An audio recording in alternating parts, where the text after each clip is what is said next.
I'll do that too. Yeah, there's no. Somebody's got to. Because that wasn't for me. That's definitely for you. Congratulations. Thank you. So much. Now, I want to get this name. You say it for me, Gladys. Gladys Bensimon. There you go. That's the first time you've got one right, Tim. Yeah, there you go. Because you can say Simon or Simon. Yeah. A lot of people, I'm sure, do it different. Producer, director. Let's talk about before we get into it, because you've done a very successful documentary. Where you're from? I'm from Venezuela, and I came here to study my master's in film. And I got married and I stay here. Yeah, that's what usually happens. Yeah, exactly. And I've been 20 years.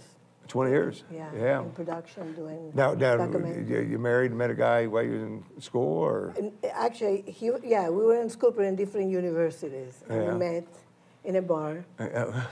Oh. Let's see, Kevin, where did you meet your young lady? In a bar, under a bar. Yeah, in Connecticut. Behind the bar. I met mine in a bar.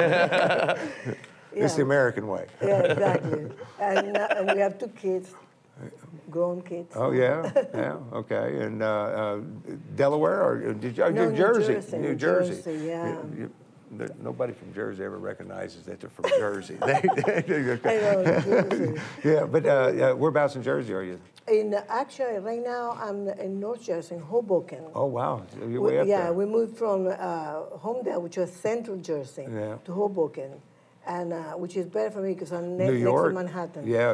She might as well just say she don't say New York, Manhattan. Well, you know where it's. That's where you want to go. That's the island you want to be on. Well, we're so close, like 10 minutes away. Yeah. We take the pass. It's fantastic. For me, I like to be near New Jersey, of course, and do everything in New Jersey, and Delaware, and but also be in Manhattan. Well, I love the East Coast area here, because you can go anywhere. I mean, it's so close. Everything's so close and everything. So, master's degree in? Yeah, I have a master's in film. At what university? New School and Parsons School of Design. Well, congratulations. That's. But that was many years ago. It doesn't even count anymore. It still counts. We don't have to keep bringing up years. Can I tell you something? I wanted to start my PhD, and they told me it was my master's, because I did so many years ago.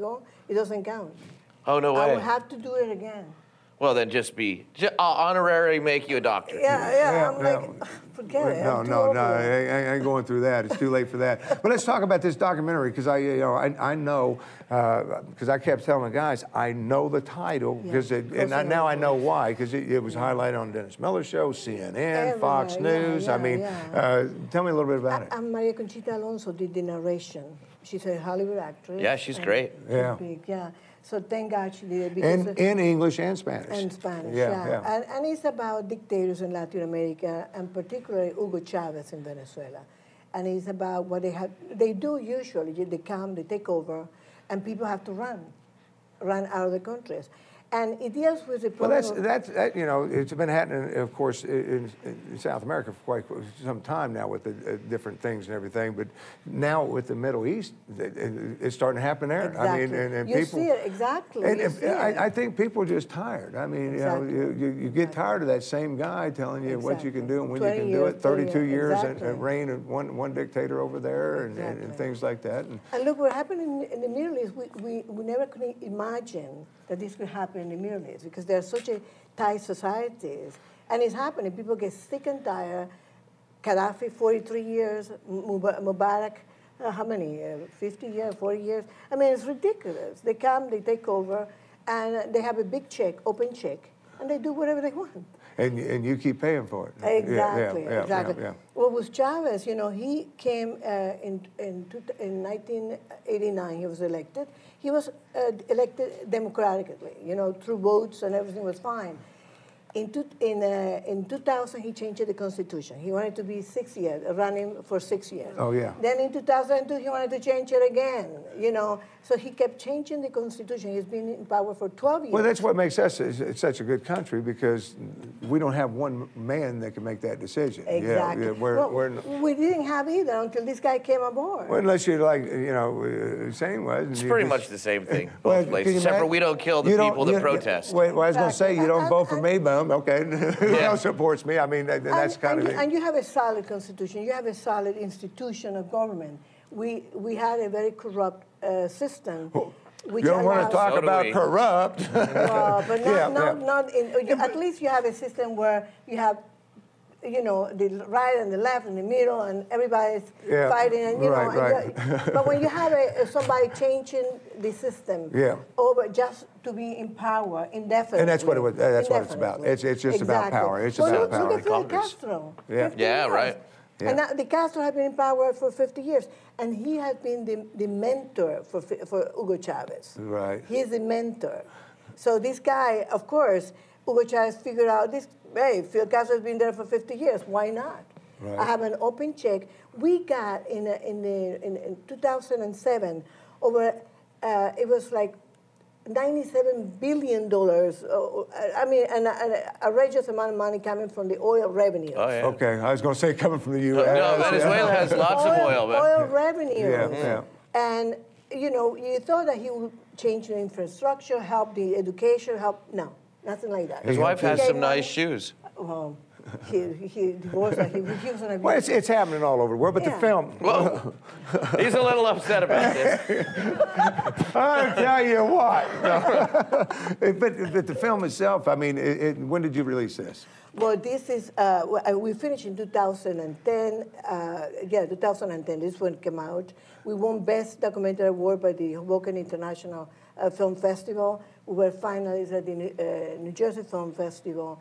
And you're working with the distributor right now. Yeah, we have two distributors. We have an international distributor with John McClain Media, and then we have a national educational distributor, which is Landmark Media for the educational market. And now we're looking for home for the TV industry. But, you know, it's a very political, very heavy-duty documentary. I can tell you something about that TV thing. You do it. I know where you can get it on there right now. Yeah? Oh, yeah. Oh, good. Yeah. We have to talk about it. I'm very honestly. Daps knows all those secrets. If you go to Indie Film, no. No, look, we want to thank you. I want to get this out of here because I know it's going to be going. They're going to be motioning me. We talk too much. You can download the film documentary. Yeah, on they Amazon. could go to my Amazon, and they could go to my website, and they could get, you know, they could purchase it in it. And then, you know, you have to go to the distributors too, if you want to obtain it. But if they go through my website or Amazon.com, they could get it. Right, and then, of course, we've got it up there. Daps will put it on the screen for us, and you can definitely want to check it out. I mean, crossing our borders, and when I say that, you're concentrating on Venezuela, or are you? No. It's crossing our borders is about Latin America, how people have come at different times to this country. You have 1.5 million Cubans came to this country. Yep. So, I mean, you have the Argentinians came and the Peruvians. So every time that you have a dictator, people run. Now we're getting a bunch of Egyptians. Not only to the U.S., everywhere. Yeah, well, we've got to scatter someplace. I mean, right now, you think about Libya, those folks over there, they got no place to run. They're going to back them into the corner. They got to flee to Egypt. Exactly. Egypt, with their turmoil going on, so these people, you know. They got to hop in the boat. I say do as the Romans do. Yeah, it's my, Kill them all? No. I don't know what it means. No. The Romans were a bloody people. Yeah, but not offense to the Italians in the audience. World rule, you got to look out for that because, you know, when you're looking at that, you got the NATO and all this, so a lot of things, a lot of political things. Yeah, I definitely check out the film. We want to thank you so much. I know you're working on a new one. Maybe you'll come back. We'll talk about that and everything else. But there's a good, very, very pretty young lady. I got to give her airtime. So we're going to take a quick break, come back, and that's going to be with, I got to get this right, Miss Atlantic Coast Outstanding Teen. Stay with me right back. On a lighter note.